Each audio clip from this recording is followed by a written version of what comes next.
একদিকে রয়েছে পৃথিবী খ্যাত এবং বিশ্বের সেরা ধনী ব্যক্তি ইলন মাস্ক এবং আরেকদিকে রয়েছে পৃথিবীর সবথেকে বড় ও ফেমাস ইউটিউবার মিস্টার বিস্ট। পৃথিবীর এমন কোনো মানুষ নেই যারা এই দুই ফেমাস ব্যক্তিদের চেনে না। তো আজকের এই ভিডিওতে আমরা জানতে চলেছি মিস্টার বিস্ট এবং ইলন মাস্কের মধ্যে কে সবচেয়ে সেরা এবং কে লাক্সারিয়াস জীবনযাপন করে থাকে। তাছাড়া মিস্টার বিস্ট মানুষদেরকে কেমন সাহায্য করে এবং ইলন মাস্ক মানুষদের কেমন সাহায্য করে। তো এই দুই ব্যক্তি সম্পর্কে সবকিছু জানতে ভিডিওটি সম্পূর্ণ দেখতে থাকুন। আর চ্যানেলে আপনি নতুন হয়ে থাকলে অবশ্যই সাবস্ক্রাইব করবেন।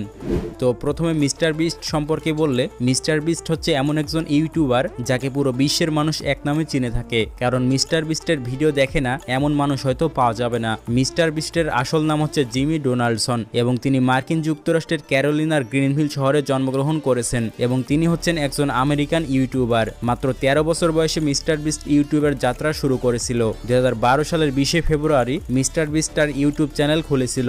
মিস্টার বিস্ট তার নতুন চ্যানেল খোলার পরে